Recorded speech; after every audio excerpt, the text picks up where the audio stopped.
Welcome on in. This is the RotoWire Fantasy Football Podcast. We're talking winners and losers from last weekend's NFL Combine. A lot of movement. A certain record was broken by one Xavier Worthy. You may have heard about that pretty fast. We'll talk about him and his new value. And we're also going to get into some of the losers from the Combine, some guys that did not particularly perform well, and then some early best ball reactions from the Combine. Let's start the show.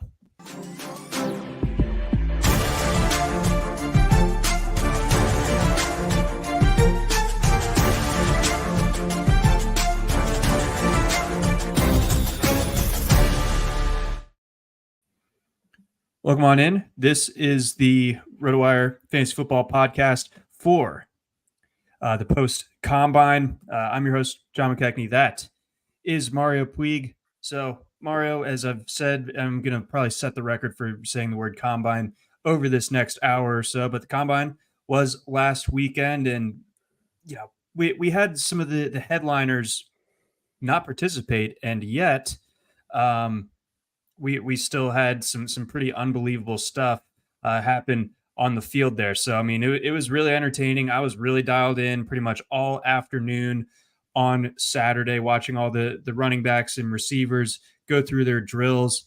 So I want to get things rolling, starting with some of the receivers in particular that you thought came away well, guys who kind of elevated their stocks last weekend. And I want to start with kind of the man of the hour, and that is Xavier Worthy, because we talked about him a lot. We both kind of expected him to be the fastest receiver at the Combine. I don't think either of us expected him to break John Ross's record necessarily, but your thoughts on him now, and I think it's interesting when you look at the comparable players in the past that have run the low 4.2s. It doesn't always portend a ton of NFL success, but Worthy's interesting because he was actually productive over the course of 3 seasons at Texas. So your thoughts there? Right. So the 4.21 broke Ross's 4.22. I think there was an unofficial time a couple years ago where Tyquan Thornton was briefly quoted at 4.21. So this is the first official time that Combine has given the 4.21, though, and I don't know how much it means specifically. It obviously confirms that Worthy is extremely fast. Maybe we can just assume, the fastest or second fastest player in the league. I guess Tyreek Hill eventually is going to have to lose a half of a step, and a 4.21 40 seems like it might catch him basically. So that kind of speed, it is interesting to know it's the fastest or whatever degree to which Worthy is faster than most receivers, but he already was in that category to begin with. And even if he had run a 4.29, it's like he would more or less be the same player. So it's interesting, and it's a big accomplishment for him. It sort of clarifies the picture with him a little bit. It would have been quite damaging for his draft stock if he had gone into the Combine branded as, the fast guy, the guy who's super fast and no one's faster than him. And if he got there and ran like a 4.37 or something, that would have been actually a disastrous thing. But the 4.21, great as an accomplishment as it is, I think it mostly just reinforces the narrative we had about Worthy going in, which to me was like always a top 40 kind of player. So, but again, we had established that he was fast. Now we know that he's game-breaking fast, and that's great and all. But I think it's important to look at that within the greater athletic profile of him. He's someone who's 5'11", 165. It's not huge. But we've seen light receivers do extremely well in the NFL. Tank Dell, smaller guy. But around that same weight, obviously had the good rookie season. Hollywood Brown, another good example. It's Worthy kind of reminds me a little bit of Hollywood Brown. I don't know. I saw the eyebrow raise there. So sorry, I had some autoplay. I was trying to load a Combine results page, and it started doing like a Home Depot ad or something. So if you didn't hear that, that's good. I wasn't reacting to you though. Okay. All right. Excellent. But again, point being that we know that he's fast and all, but how applicable can that speed be if the frame is problematic? So do we think that the general athleticism on Worthy's good enough to kind of like supersede just the kind of obvious limitations he has with the frame. Yeah, the 165 is very light, of course, but one thing you can keep in mind too is that's like a negotiable frame, right? He had 421 at 165 means if he wanted to, he could push more like 175 a year from now and still be, the second fastest receiver in the league, something like that. So when you're talking 421, you're talking such an extreme level of speed that it starts to offset other parts of his profile that might otherwise be deficient. And his weight, it grades as deficient, clearly. So if you have a deficiency in one category, you might be able to offset it a little with a surplus in another. And yeah, the 421 speed, it's like as far as the weight concern goes in practice, it's the concern of like boxing out and going over the middle, right? And boxing out is something you need to do if you can't create separation on a play, and you're going to have the means to create separation with a 421 40, even at 165, because you're not going to get approached the same way by all the corners you play as the corners going against like Gabe Davis or something. It's like you're not going to put a corner right up in Worthy's face with no help over the top unless you want trouble as a defense.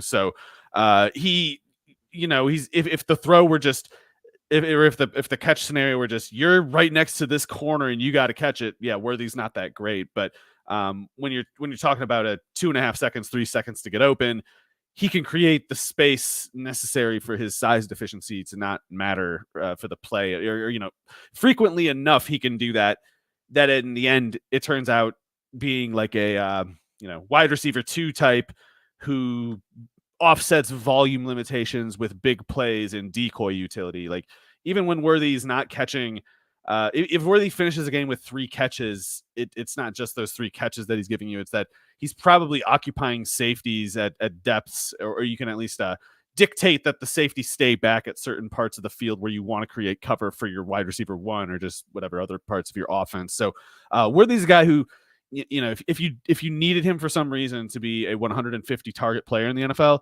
he'll probably disappoint you. He'll probably have drops. He'll probably have little miscues that sort of add up over time and irritate people over time.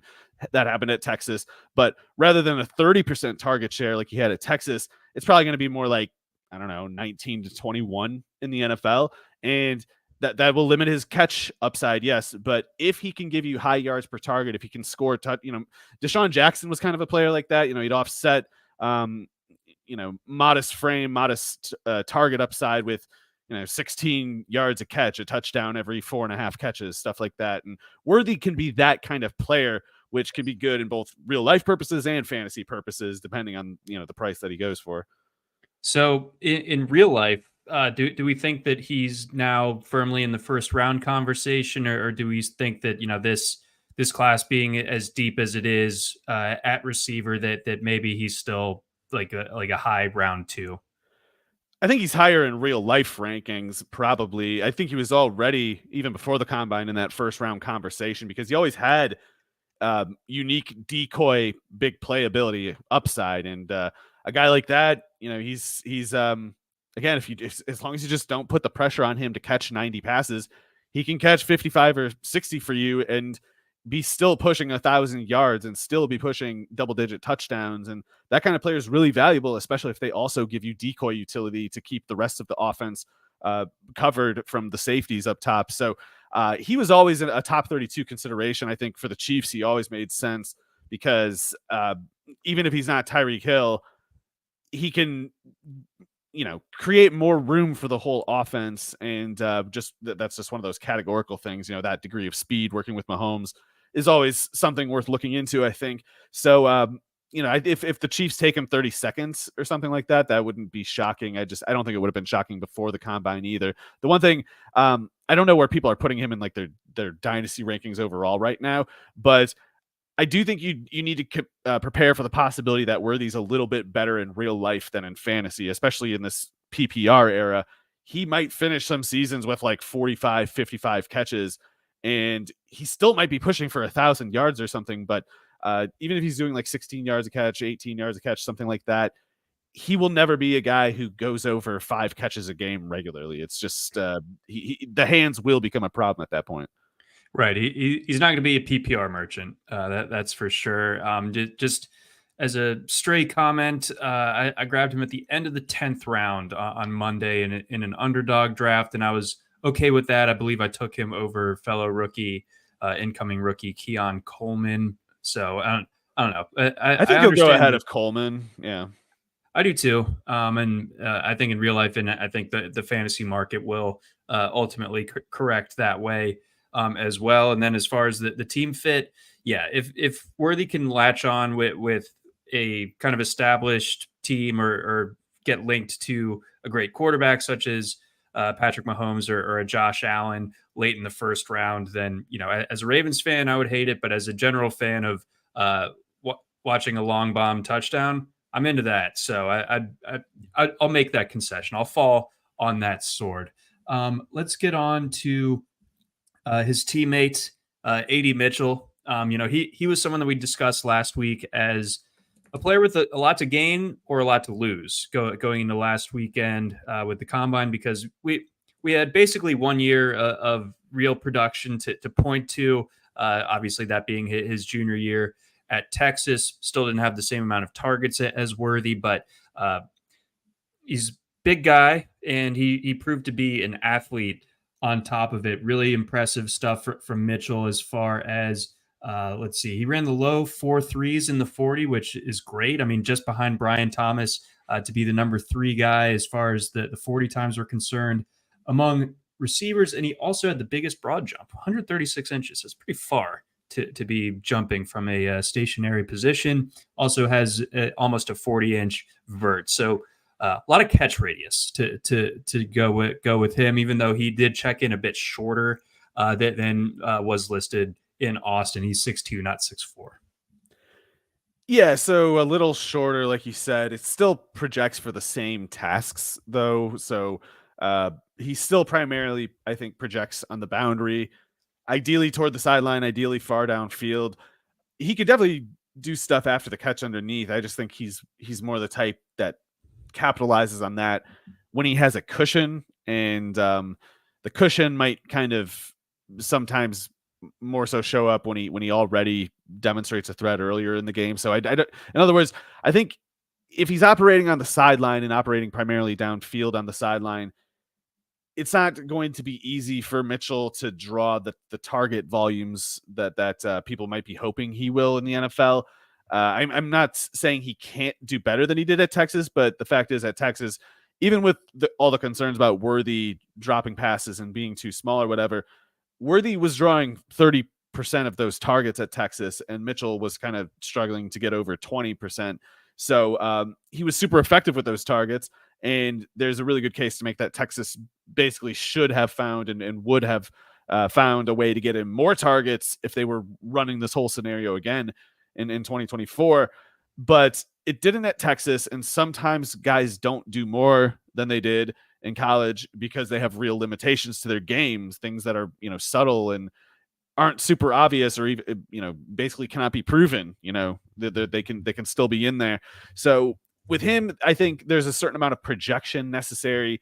And since he has good age adjusted production, since he is, blue chip athletic metrics, it is fair to project growth in Mitchell's game. And I guess it's the question of like how high he might go in the draft comes down to the question of like how much improvement in his game are NFL teams able to convince themselves of, like how much can he draw more like 27% of a team's targets than the 20% he was doing at Texas. If a team convinces themselves that he can and remain an above baseline, above average efficiency receiver with that volume, then it makes sense to take him as high as like the top 20 picks or something like that. Whereas if he's more of a boundary type, a wide receiver 2 target volume, then I think he's still mostly, even with that, really good 40 time. The 40 time was better than expected, by the way. I think the jumps were almost exactly what was expected of him. But I assumed he was more like 4.45 than 4.34. So there's no concern about where he can access the field. He can access all depths. He can be in any role really, in terms of what the task is. It's just the question, I think, is like, how many times can he do it and still beat the defense? How much can the defense be keying on him and still lose to him? And because of Worthy, if only because of Worthy being in that offense at the same time as him, it's kind of difficult to tell, in my opinion. And it's kind of fair to assume either direction, project either direction, because I just, or at least I don't know how to call it more specifically. Okay, so if we had to make a sort of role decision on AD Mitchell and what he can become at the next level, do you think the tools and the efficiency in the statistical profile and the tools that he showed at the combine, does that say more on the side of like a wide receiver one type in the future in the NFL? In traits, yeah. In traits, for sure. It's just the question is like, sometimes there's a skill element that I feel, at least, you can't really prove it's there. We can't really name it, describe it definitively in every case, but it's like it usually bears out in the numbers, right? And if there's something, if there's some kind of hitch in Mitchell's route running tendencies, if there's like some little hiccup at some point in the route running process where his spatial processing like slows down a second or gets tangled with his hand-eye coordination or something like that, that might show up in the form of drawing 10 fewer target share points than a guy like Worthy. That might just sort of be the closest we can get to proving it's there. But sometimes, especially when the younger a player is and the better the tools they have to work with, sometimes they overcome whatever they are at one point in time. Sometimes even if the problem's holding them down that 1 year, sometimes they need precisely 1 year to figure it out. And that's why if people get really optimistic about Mitchell, I don't have anything to push back against it. So if someone were seeing sort of rose-colored glasses or not, if they were seeing like wide receiver one upside, I don't know how you would prove to them that it's not there. Right. It's hard to say what one way or the other, but at this stage, I'm willing to take the optimistic view that he can develop into a wide receiver one type, and hopefully he winds up somewhere that can really tap in and ultimately like unlock that potential that clearly seems to be there. I want to talk to you a little bit about Brian Thomas, because he's someone that we haven't discussed a ton on this podcast. I think for me, just the one amazing year of production that, obviously what was alongside Malik Neighbors and playing alongside a Heisman Trophy winning quarterback. Interesting frame. And I certainly didn't expect Brian Thomas to run as fast as he did, especially for as tall as he is. I mean, for him to be 6'3" and run the 4.33 is pretty insane, right? So the only he's the only receiver in our combine database at RotoWire. So going back to 2005, that's 6'3" and ran a 40 that fast. Just the 1 year. 6'3" and the 40 that fast? That was the fastest of 6'3"? Yes. Ran that little sort on there earlier. Again, everyone check out the our NFL Combine and Pro Day stats. We got filters on there. You can check out anything. You can see which receiver has the best vertical jump that also weighs at least 215 pounds. You can do anything. You can go absolutely nuts with it. And I helped oversee the data entry, so I think it's up to snuff. But basically, like, I don't know, the only recent example that I found of a guy with a similar frame and athletic profile, this might not sound overly great to the listeners, Denzel Mims. What makes him different than Denzel Mims, Brian Thomas? Well, Thomas's production at LSU, I would say, was better than Mims's was at Baylor. The deal with Mims at Baylor was he was actually below baseline in the Baylor offense until he was, I want to say, 21 and a half, which is to say the fourth year age generally. And up until that point, he was kind of struggling to produce. And then when he reached the age of like a fourth year player, he kind of went nuts and dominated that last year at Baylor, then had the really good athletic testing, like you said. Mims must have been like a 4.38 though, right? Not that it all comes down to this question, but as Sure. far as the difference I'll goes. hunt that down. I think he must have been like a 4.38 because the 4.33 would have kind of surprised me, but also 6'3", 208 or 209, whatever Thomas is. I'm assuming was a better build, but for me, it's not so much the trait similarity, the physical trait similarity between those two that would give me any concern. It's more, it would lie more in the production, and specifically, this is a lot like Adonai Mitchell. How many targets, what target share can Brian Thomas draw and still remain an above average, efficiency receiver? And like Mitchell, I think it's fair to view it quite optimistically. I think it requires a little or a lot of projection, but it's hard to pin down Thomas's profile in the meantime, and not being able to demonstrate a negative, necessarily concedes that the upside is also the upside scenario, the optimistic scenario is possible. And in the case of Thomas, the concern is like Mitchell relative to Xavier Worthy, Thomas drew not just fewer targets than Malik Neighbors. He drew like a lot less. Neighbors was, I think it was about 10 points ahead of Thomas in the target share counts.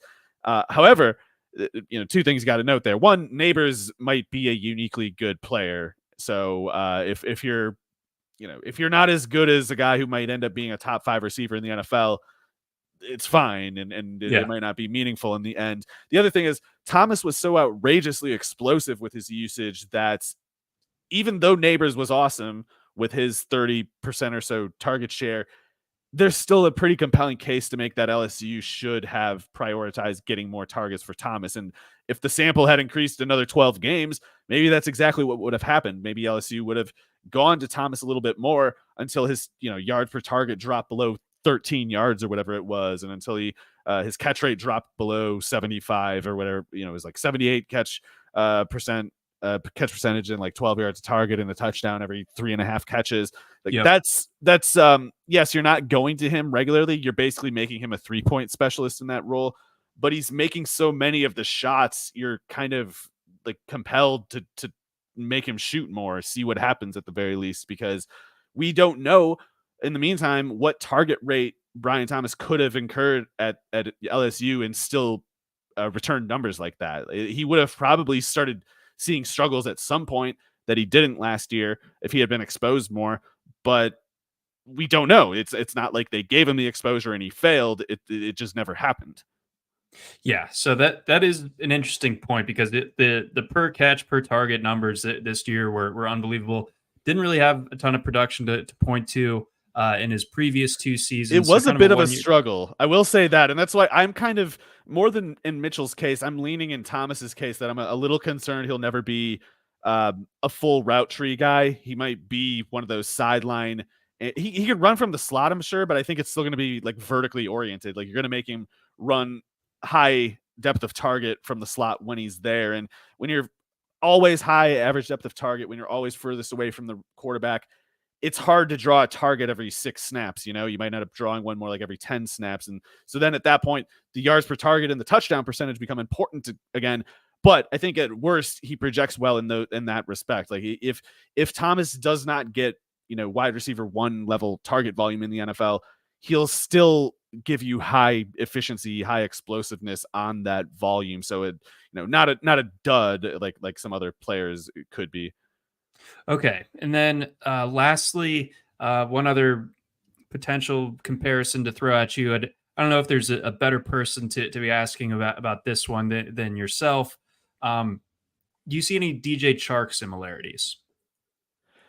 Well, there are a few. DJ Chark ran the 4.34, I think it was, at his combine, and you were right about Mims, by the way, right on the dot, 4.38.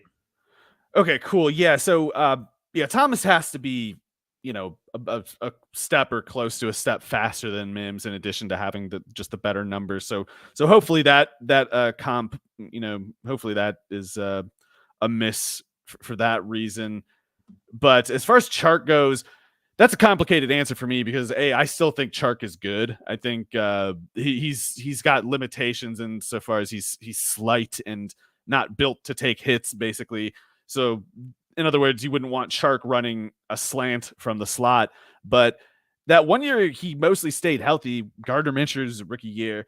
The Jags used him all over the place, including from the slot, but mostly vertically, and then on the sideline, he was working a lot.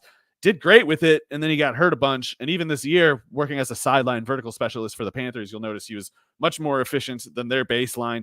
So I think Chark is good. I think his downfall has been that he's gotten hurt so much that it's developed, it's drawn alienation from the NFL basically, and now he's just regarded as soft and somebody who can't take coaching, which is the other thing they hate. They hate players who kind of like grumble or anything like that. And that, I don't know, Chark, he keeps getting these lowly mercenary jobs and always plays pretty well and never gets any kind of acknowledgement anyway.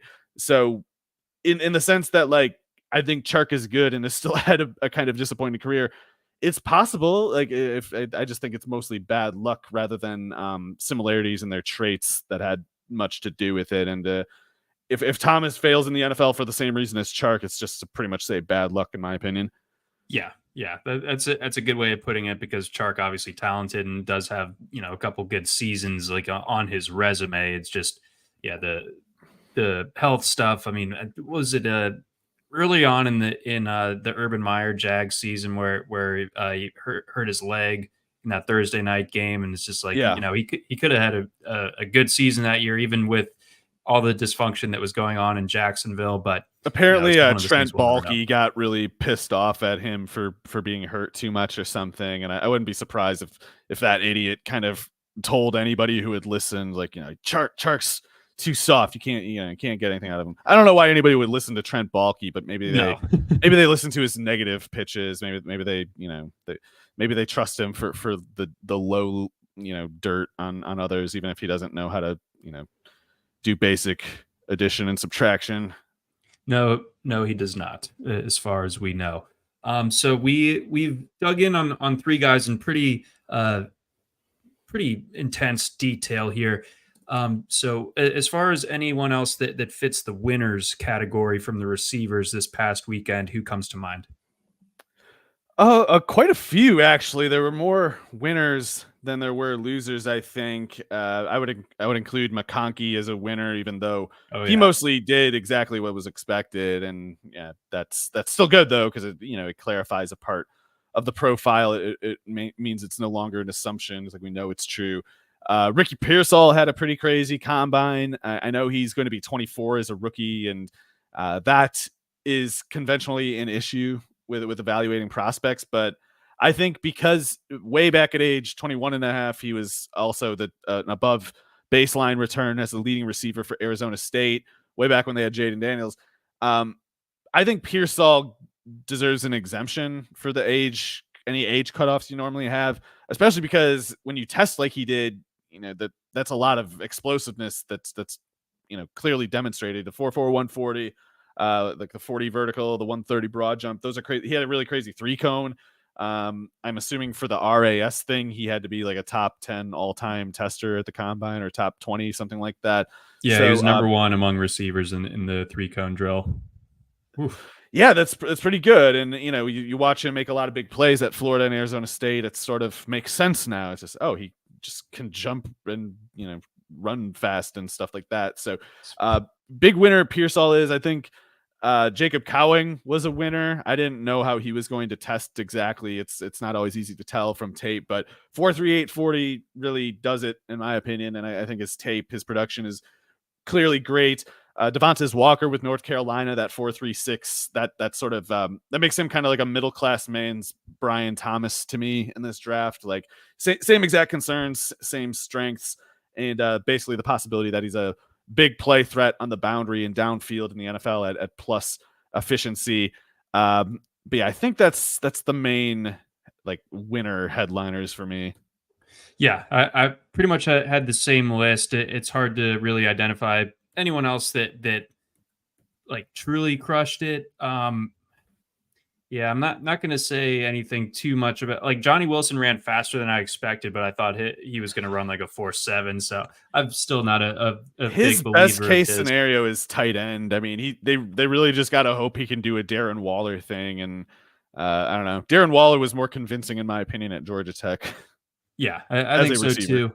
And then circling back on Pearsall, that with the age thing, being concerned about him being at like the tip of his athletic development curve. When that's the top for you, that's good enough for me. Like, again, the 42-inch vert, the insane short area stuff. We already know that he has great body control and really good hands. So I'm like firmly stamping. I think Pearsall, wherever he ends up, I think would be justified to go in the second round, probably like second half of the second round. But even so, like I think he's definitely very solid. I'm a fan of his. Before we get into some of the guys who might have lost a little bit of ground at the receiver position, we got a quick message from our friends over at Blue Wire. All right. I'm bummed to say it, Mario. I'm a huge fan of his, but it wasn't a great weekend for my guy, Troy Franklin. Someone that I was, as far as the tape goes, or when I was watching Oregon this year, always came away super impressed. I kind of felt like he was some sort of like West Coast AJ Green type of guy.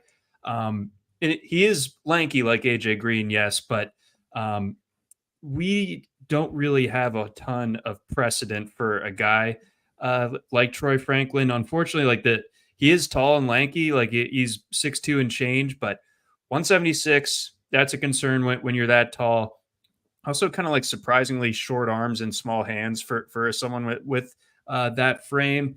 Ran well, I thought, in the 40, the low 4.4s is definitely solid for a guy with that height.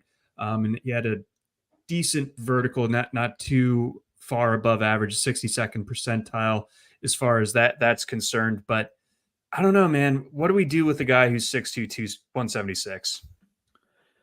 It's not the easiest call, in my opinion. There's sort of a lack of case studies like his, and that's what makes it tough. I think the outcome of Franklin's career is going to be another helpful data point in sort of mapping out the ranges of outcomes for the kind of traits and the production profile that he has. The concerning thing, if I'm going to try to go to a just really quick illustration of the concern, 6'2", 176 is a sort of skinniness that is not just uncommon, like it's pretty rare. And if you're talking the sort of exemptions to the rule, you got to go straight to these unlikely cases, these probably anomalous cases like Devontae Smith, who is 6 foot 170. We don't know what Devontae Smith would have run in the 40 because he didn't run it. It's possible that Devontae Smith would not have run a 4.41. It's possible he would have run something better or something worse. So not knowing any of these things makes it tougher to take Devontae Smith, who's otherwise one of the closer comps for Franklin trait-wise, and derive anything from it. It's just kind of it's like we still need to know more. We need to kind of know other variables before we can determine what we're looking at is what we think it is, for the reasons that we would think it is. And in Devontae Smith's case, the reason he's exempt for being, otherwise, quote, too skinny, I think it's as simple as that he has supernatural, coordination and hands and stuff like that. The kind of thing you just can't really expect anyone else to do. And so I'm not going to tell anyone who's concerned about Franklin's build, like, don't worry, he'll be exempt because it's like Devontae Smith. You just have to be like Devontae Smith. It's not easy to do that, even if Franklin is as fast or faster than Smith. And again, we don't really know that. So otherwise, your next comp is probably someone like Tyquan Thornton, who has almost the exact same frame, a little heavier actually than Franklin, like 5 pounds heavier or something like that, and also faster than the 40. Thornton ran the 4.27 or whatever it was at his combine at 181, 183, something like that. So Thornton, of course, has been a major disappointment in the NFL. Maybe it's too early to write him off entirely. Maybe injuries had something to do with it. Maybe it's just New England dysfunction that had everything to do with it. But it's also possible that Thornton will continue to struggle in the NFL. And it's possible that basically the reason that he struggled in the NFL at all was that for his game to work, he needed to be 20 pounds heavier or something, and he just wasn't. So it's probably not that simple. but it's like these are just kind of these are just the probabilities that we have to kind of shave down to try to figure out the whole puzzle. And with Franklin, it's you just sort of you get it narrowed down to that Devontae Smith, Tyquan Thornton kind of range. And for me anyway, I don't know how you really zero in any more than that. And when you can't remove more uncertainties than that, that kind of puts you closer to, for me, round 3 than round 1. Basically, with Mitchell, some of the same concerns as with Brian Thomas and Adonai Mitchell in terms of the target count nature and the application on the field. But actually, Franklin's production was way better at Oregon than either of those guys. And so for Franklin, if you just looked at his numbers at Oregon, you would not think target volume was a concern. His target numbers were great. His efficiency was great on that target workload. But the concern is at 6'2", 176, will he be able to recreate those scenarios closely enough at the NFL level to have these traits, these skills that he seems to have as a receiver? Like, will they get the chance to show up at the NFL level, or will he lack the athletic traits necessary for his skill to show up in the first place? So I'm not trying to say like Franklin's got a red flag on him exactly. It's just he doesn't have obvious prior instances, and in a lot of ways, the way that it goes for him will be the first way it goes for any receiver of his type. And so it's just kind of the first version of an experiment. All right, I'm here for Pioneer Troy Franklin, blazing the trail for tall, skinny guys. I'm not a tall, skinny guy. I'm just a short guy. But go Troy Franklin. But I am a little bit worried about his I think he's going to have like a very specific role in order to have success at the next level. But I think the pressure will be off him in the sense that he's probably not going round 1 anymore. But if he can end up somewhere good on day 2, keep an eye. Don't give up the ship just yet. But I'm a little bit bummed out about how last weekend went. He's really kind of the only guy that I was high on that I felt like fell flat among the receivers last weekend. Is there anyone else that kind of checked that box to you? Yeah, nothing too bad. I thought even Franklin, I feel a little bad giving him like a loser label because he did okay. It's not. I've definitely seen a lot of receivers do worse. It's just not in this class. Like generally, everybody did pretty well at the combine, or at least no one really fell short of expectations at the combine. So it's hard to identify anyone who actually lost ground. It seems like it's more so a lot of guys confirming what we thought, some gaining a little bit. But the biggest loser for me, I guess, was someone like, I don't know, Isaiah Williams, and who cares? Yeah. I don't know. Outside of Champaign, Illinois, I'm not sure how many people were like, oh, can't believe that. It's over. Oh God. Well, you can still root for Chase Brown this coming year, and excited about him. But and their tight end, whatever is that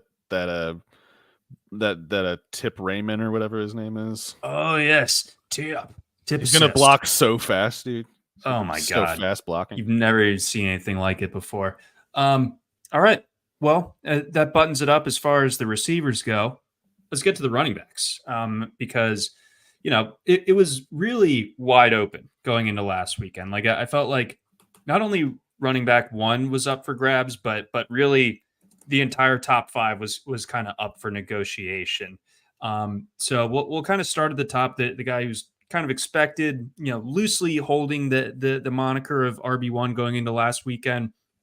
What did you make of Blake Corum's performance? Because I think at once it was nothing outstanding, but when you're concerned that it's going to be bad, like I was, I think it turns out to be pretty okay in his case. So 5'8", 205, a little bit less dense than I thought, although when you're 5'8", 205 is still fairly dense, but ran the okay 40-yard dash, low 4.5s, had the good cone drill and the good shuttle time. So both of those things definitely worked in his favor.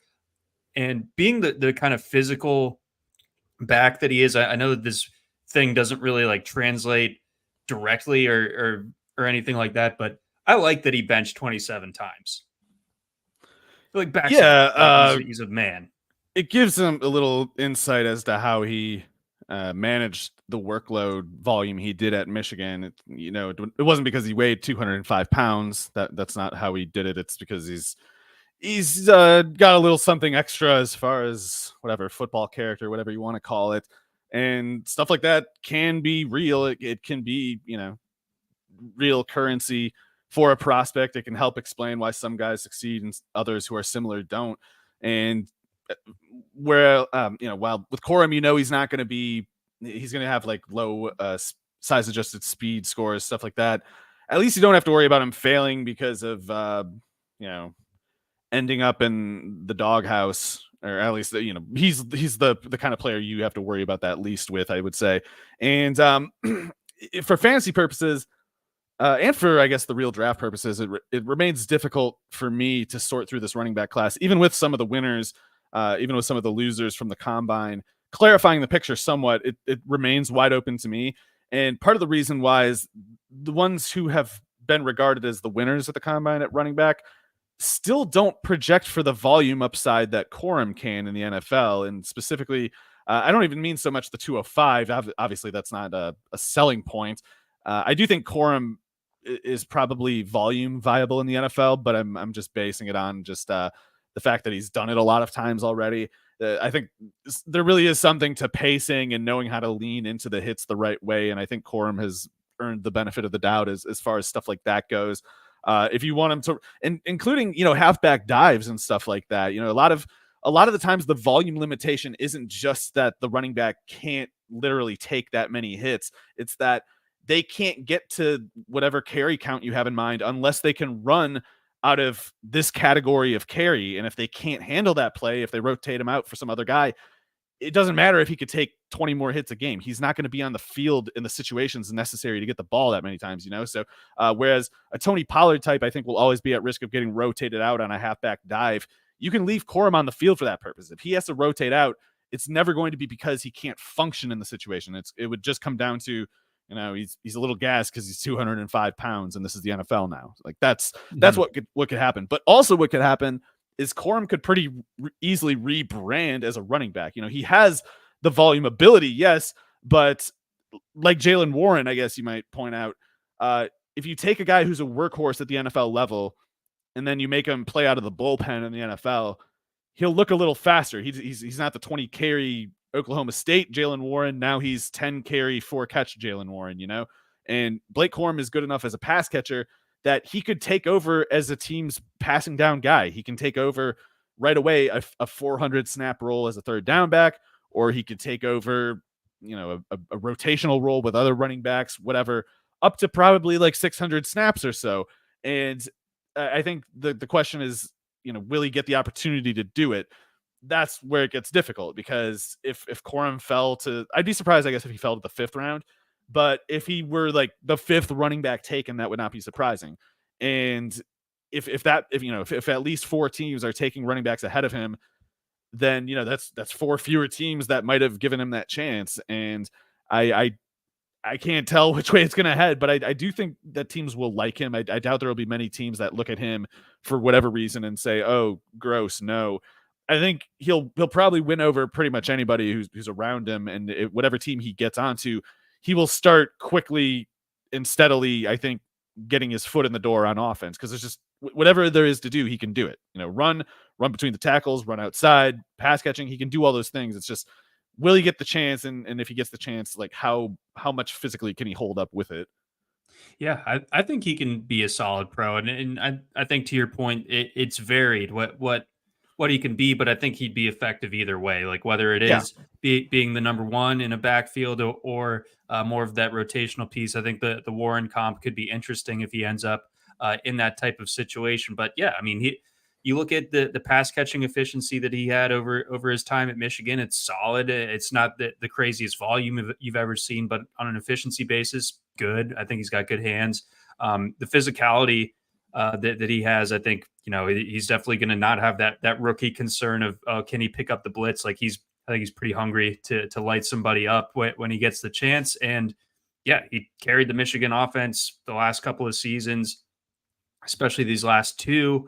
and that they made it to the playoff. They won the national championship this past year. Like I do like Blake Corum. I think I like him a little bit more as a pro prospect coming out of last weekend than I did entering it. So I give him the thumbs up there. Though I will say, and this could be a bit dicey of a gamble here, Mario, but I'm so enamored with Jaylen Wright. I think I got to have him as my rookie running back one right now. That's fair enough. I see certain strengths and certain weaknesses or questions anyway with Wright. The main limitation with him depends on which way you want to say it, I guess. But I worry that Wright might not fit on all types of running back setups as a ball carrier, specifically.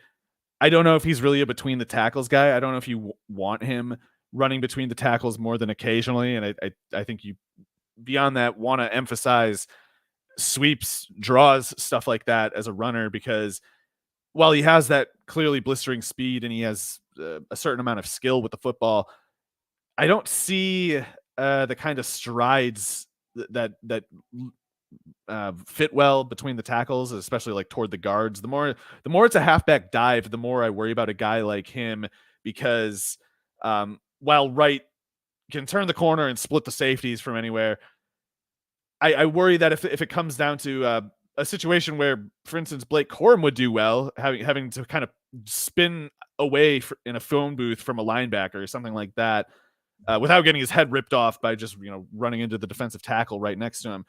I don't know if Wright is the running back to handle that task, and so I think it might be best fit for him to be more like a 12 carry kind of running back than a 16 to 21. But if he's a rotational back, that would at most be just kind of like a fantasy concern.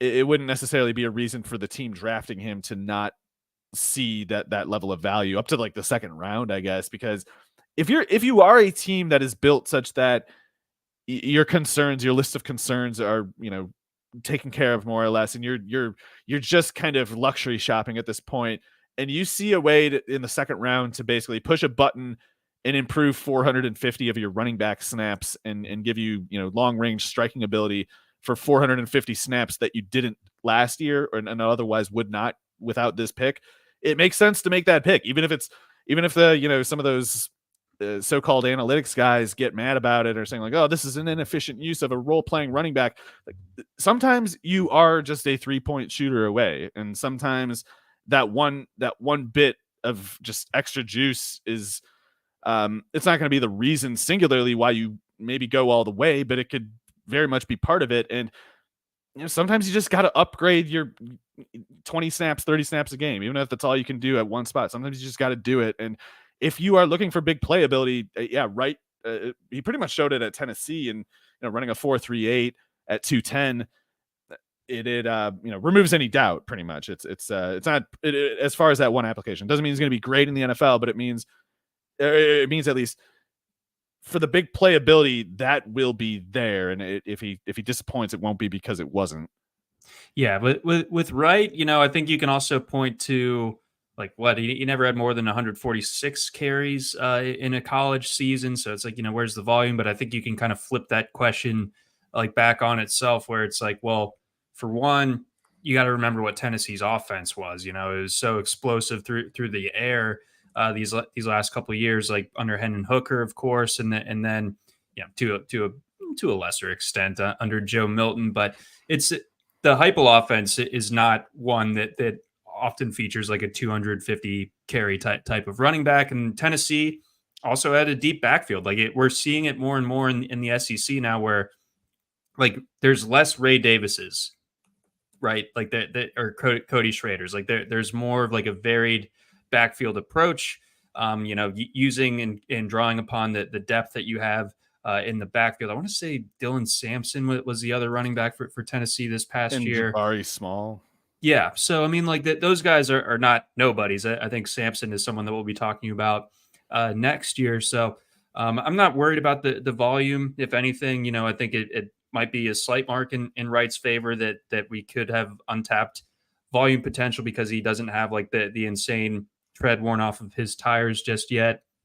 Again, the 4.38 and the 40 led the position in the broad jump and had a strong vert as well. I think you bring up some good concerns as to like, can he do everything that you'd ask of a running back? But if you just play to his strengths, I think his strengths are loud enough to where he's an impact guy.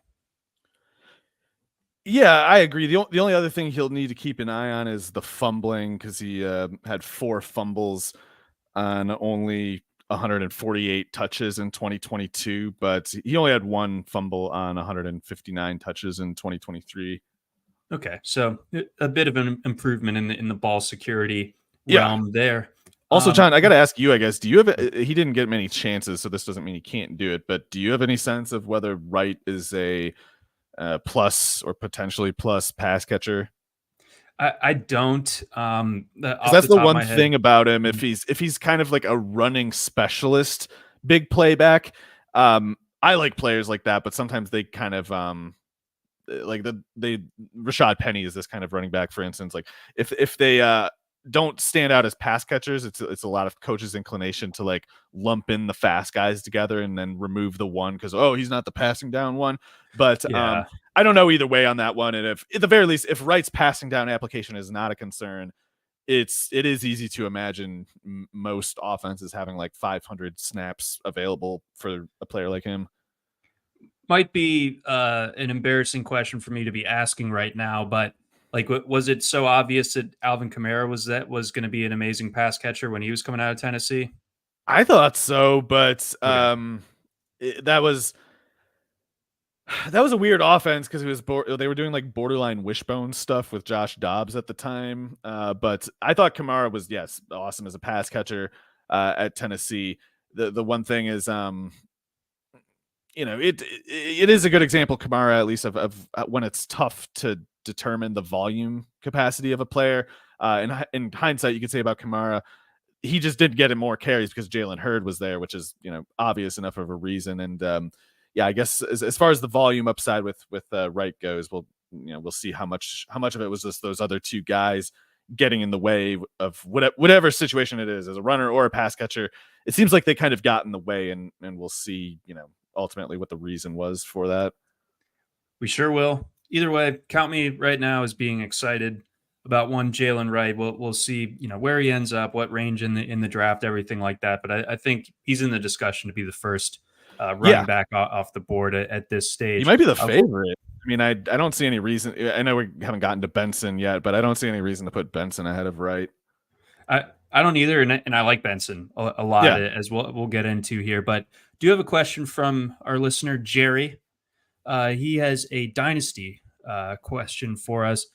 If you were him, would you trade away the 6th pick in the rookie draft, 106, Deshaun Watson and Cooper Kupp, to get the 2nd pick in the rookie draft this year and the 1st pick of the 3rd round in the rookie draft?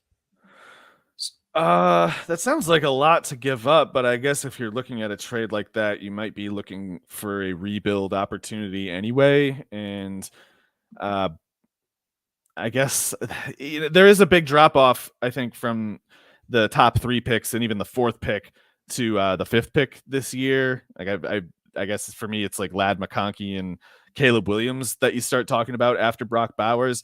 And those first 3 receivers, there's a big gap between them and then whatever the 4th receiver might be to go off the board. So if you're specifically, for whatever reason, looking to get like a blue chip, 5-star prospect, then a trade like that will give you the chance to get.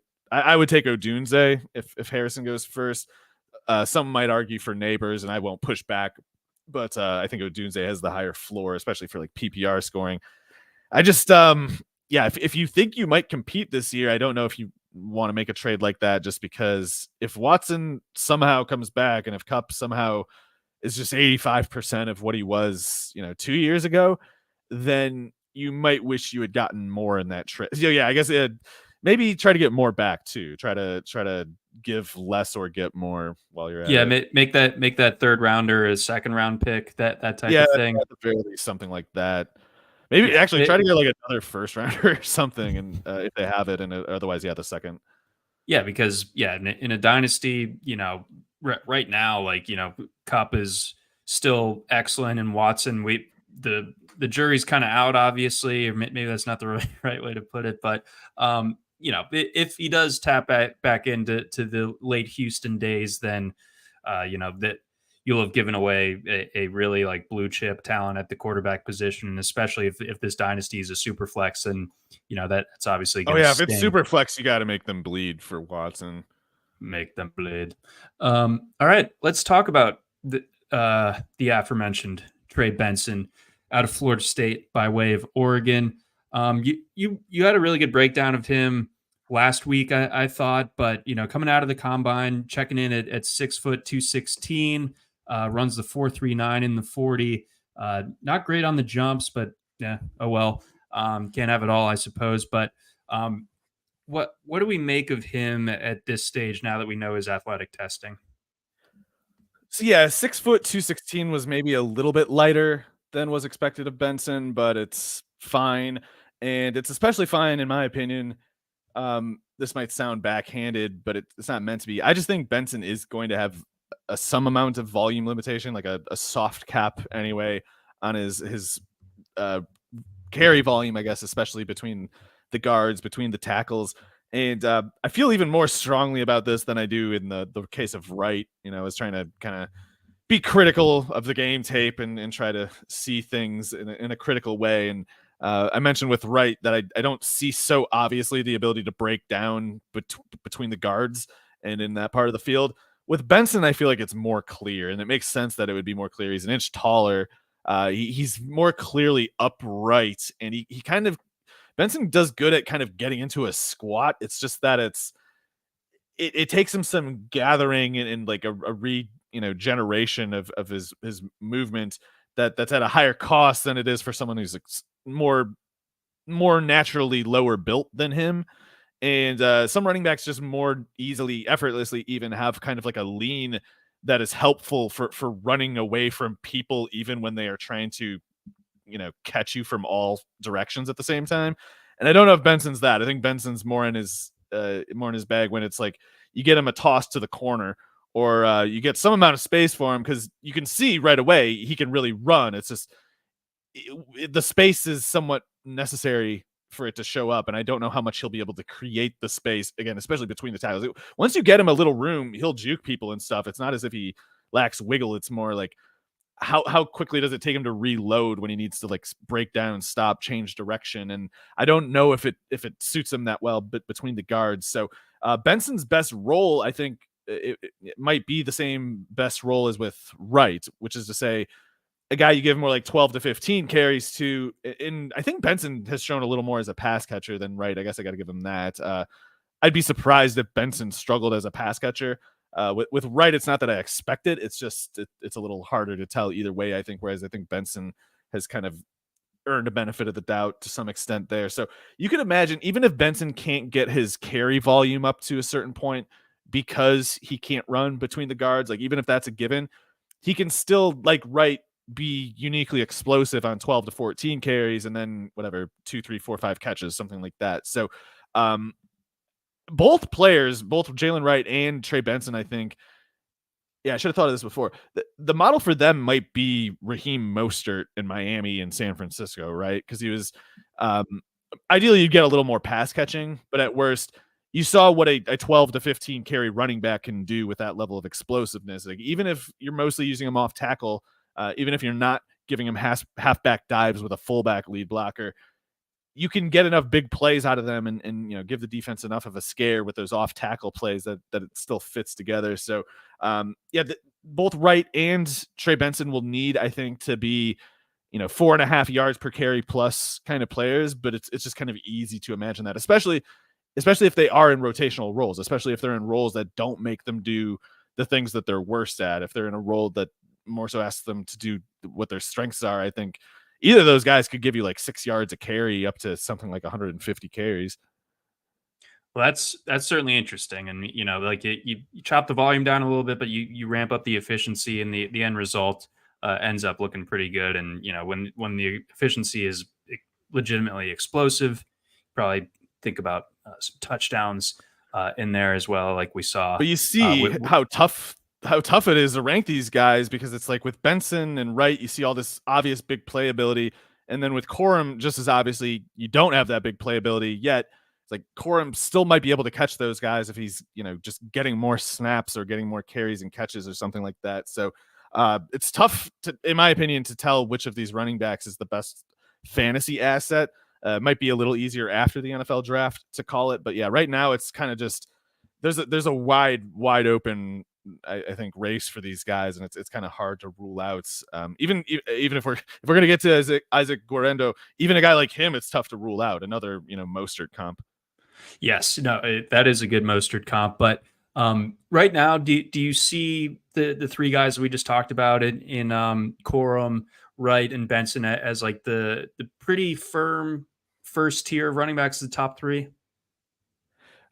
I think what was the other one? Yeah, I think Guerendo actually has a case to be in that same group, and it's tough to rank them definitively. If anyone wants to rank any of those guys ahead of the others, I don't really have an argument with it. But my guess right now is I would say Jaylen Wright is the first one drafted, and I don't know. I because of Benson's knee injury history and Guerendo being kind of like unproven, I could see it being Corum who's up next, but I could also see any of those fast guys going ahead of Corum. The wild card for me, John, don't know how much time we got about for him. We don't need much really. Is Kimani Vidal from Troy at 5'8", 213. Very dense build, workhorse viable, both in the ability to handle the volume and the ability to handle all conceivable tasks. Like any run play, any pass play, Vidal can be on the field. 4.46 40 at that. That's, I mean, the NFL might still sort of just not care and for whatever reason ignore him, but I don't know why they would. This sure seems like an NFL starter to me. Yeah, I like Vidal. If you're unfamiliar with his game, it's because he went to Troy, but he's basically just, like imagine trying to tackle like a fast fire hydrant or something like, that seems difficult. I think most the over under on his 40 probably would have been like a 4.64 or something, and he ran a 4.46. So not many. I can't remember the last time someone was that short and over 210 and running like that. Yeah, that's good stuff right there. Definitely like that. Let's unpack Guerendo a little bit more, because I think no one in terms of like orders of magnitude like did more for themselves among the fantasy guys last weekend than him, where he went from someone that you wouldn't even blame the casual fan for not even really knowing who he was. Then he runs the fastest 40 of any of the running backs at the combine, one of the fastest ever for someone with that weight. I think like if you put the filter at like 220, I think only Keith Marshall has run a faster one in recent years, and poor Keith just couldn't stay healthy. But I don't know what do you make of Guerendo, because it makes you go back to the production a little bit. I think you can't really blame him for not having the huge role at Wisconsin, because they had Braylon Allen. I think Jonathan Taylor might have been there for the tail end. I might be mistiming that one up a little bit, but then this past year at Louisville, splitting time with Jawar Jordan, first year in the offense. You can't blame him for not necessarily having a huge role in that offense either. But the efficiency throughout his last 3 years in college was always strong. It just he wasn't getting a ton of work. But now you see the athletic testing, and you're like, what the heck, coaches? What the heck, Paul Christ? What were you doing? Yeah. So there's a little bit of projection, or maybe a lot, required with Guerendo just because he hasn't played very much. And you said, and or as you were hinting, and I certainly think this, there's basically some excuse for that. There's situationally, there's excuses for why Guerendo didn't put up numbers. It's not the case that you look at his lack of numbers and then say, oh, it's because he failed to do anything. It's just, you can't really go that far. So sometimes cases like his happen. Sometimes players are just kind of denied opportunity, even though they are more than capable and would put up better numbers other places. Sometimes they can even put up better numbers in the places they're not getting the opportunity. I mean, it is the possibility that Wisconsin, good as Braylon Allen was, maybe Guerendo would have given them more. Maybe it would have taken a couple games for them to see it, but maybe the third game, they're doing like a rotation, and all of a sudden Guerendo gets a couple 40-yard touchdowns and everything's different after that. That kind of stuff can happen. So, and not that it's a similar kind of player, but in terms of guys managing to transfer and sort of go their whole career never playing at running back, you can remember Chris Carson, Georgia, and Oklahoma State. There was a case like that. So there really isn't a whole lot, in my opinion, that says conclusively that Guerendo cannot play in the NFL. Not just that, I don't think there's a lot of evidence that he can't be a pretty high level player in the NFL.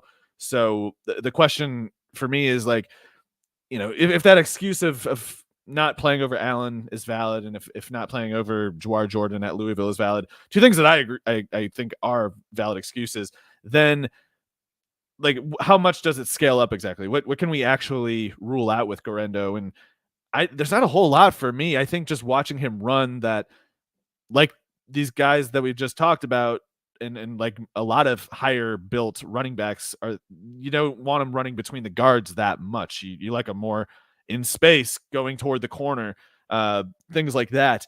And in those kinds of roles, again, like the Raheem Mostert in San Francisco and Miami role, like that kind of stuff, Guerendo should be kind of awesome. I mean, there's nothing in that list of tasks that he doesn't project very well at.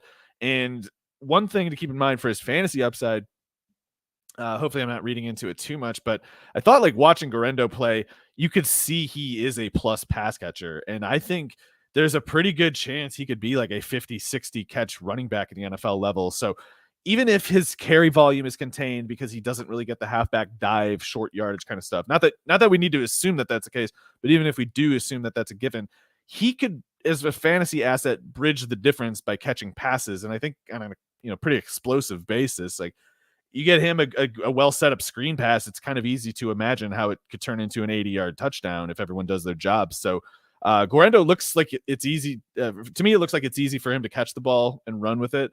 So as much as there's nothing in draft media indicating that he has stock to this effect, I think there is ultimately a case for him to be the top fantasy back in the draft. It's just like all these guys, there's so much that'll sway his outcome based on like the opportunity that he's given. And until we know that, it's kind of hard to know much else. But I think Guerendo, with 220, he can handle the workload conventionally in terms of just the beating of it.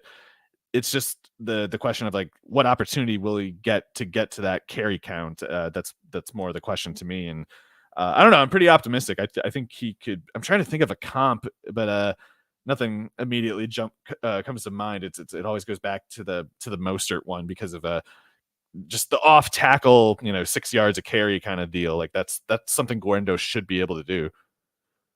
I'm into that. And we'll see when it comes to the fantasy side of this. This is a huge free agent running back class. Saquon Barkley's potentially Derrick Henry, Josh Jacobs, the handful of other guys. So we'll see where those chips fall. And then obviously we have the luxury of the draft coming after that. But at the very least, like Guerendo needs to be on your short list. Like when you're watching the draft this April, like pay very close attention to where he ends up because he could be very interesting. And, it took an hour to get here. So I think enough time has passed. I'm going to go ahead and pat myself on the back for saying that he was going to do pretty well last week. And I didn't say that he was going to do that well, but I did say that he was a good dart throw for fastest 40 among the running backs. But yeah, well, excited to. I think that's exactly what happened, wasn't it? Yes, it is. Yeah. Okay. So it was exactly to be a little pedantic. That was exactly what you said. Not a little different. So I was pretty jazzed about that. I think I was like getting back from a run on Saturday right after the running backs had tested, and I saw Twitter was exploding about Guerendo, and I was like, let's go. Rounding it out, so slightly dovetailing off of this topic, I do have some rookie best ball takeaways. I did one on Monday after the combine, and just kind of looking at where the rookies are falling as a result of the combine. We're still kind of seeing a decent bit of market movement, but Marvin Harrison, no matter where he goes, team wise, getting him with the third pick in the second round is not something I'm going to be doing, period. Beyond that, AD Mitchell going in like the 9th round. How does that strike you? I would say it seems a little risky, but I don't think it is, because it's more I don't know if it's risky as much as it's volatile, in the sense that, there's upside there, and a wide range of outcomes possible, but I don't think the lower end of that range of outcomes is truly that low. Like, I'd be totally shocked if like the Denzel Mims scenario occurred. Like, I feel pretty comfortable saying like that's just not a good comp. It's not adequate. So yeah, if the Bills are the team that drafts Mitchell, he'll go much higher than the 9th round. I don't know if that's actually I don't actually know if that's the right way to for people to respond, because I happen to think that Gabe Davis role is locked into a low target rate by design, more or less. But he would be his stock would go crazy if he were drafted by a team like that. And so part of drafting right now for the rookies is just kind of imagining scenarios like that, not so much asking yourself what you even think about the player specifically, but more like, how will the markets react if X, Y, or Z happens, and maybe I should cover my bases in case any of them do happen, sort of thing. Right. Yeah, like, project out the range and who would be drafting at that position in that range, I think is a good, like, kind of basic framework to be working off of when it comes to taking these rookies in best ball right now. And then we broke down the running back, so I don't have a ton to add there. I did mention that's that a tough spot, man. I would just take the cheapest ones, because trying to act like anyone knows what's going to happen to the extent of putting like 4 or 5 rounds between these guys, it's just not worth it. I'd just rather take the cheaper one rather than pay to take the mystery bag. Well, that's what I was able to do, and I got the guy that I wanted. Like, I got Jaylen Wright in the 13th round, and that was after Braylon Allen, Marshawn Lloyd. Whoa. Okay, yeah. Apparently I got to get into some of these. I was just telling John, like, I haven't been doing these because I'm all anxious about like the free agent things moving or this or that. It's like, I didn't know people were taking like Marshawn Lloyd in the 10th round. I forgot that that's part of how that early winter best ball goes. Like, people using like Phil Steele rankings or whatever to do their rookie ADP. Get amongst it, man. Yeah, it's kind of wild out there. And then rounding it out, just I'm going to throw some names at you here as guys that I'm probably going to be taking a decent amount of once you get to the later stages of the draft. I do like Demario Douglas, where he's going in like the 13th, 14th round. I like Chris Rodriguez, where he's going in the 16th, 17th. I'm going to have a lot of Davis Allen of the Rams at tight as like a cheap tight end 3. Interested. This guy was unable to test this past weekend, but I did like Rasheen Ali a decent amount at Marshall.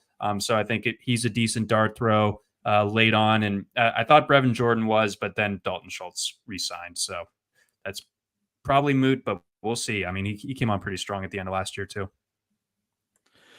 Yeah, the one thing about Ali is does he have like that biceps tear or whatever? Correct. Like, so that might make it a little tough, but I don't know. I'd be looking at, especially for Vidal, I guess, in that if he's still going in the 20th round, I imagine he was, or 18th round, whatever. Maybe that day has passed us, but if not, I would get more shares now, because if conventional draft media starts hyping him at all, I mean, all the objective indicators say that he can play the NFL and as a runner and pass catcher both. So, yeah. Otherwise, the Davis Allen one is one of those where if Tyler Higbee stays out, then Allen would be a pretty good candidate to play basically as many snaps as the Rams have laying around for him. And Higbee would sometimes get up to like 65 snaps a game. Wore him out clearly, but Allen's just getting started. So as long as he can make it a year or two under the brutal, they make them block a lot, run and pass catching both. But if you play 60 snaps a game with Matt Stafford, and if Matt Stafford's throwing 40 touchdowns, then whoever the tight end is, whoever's playing those snaps has a sort of, they're anchored to the fortunes of the Rams offense at a pretty low price.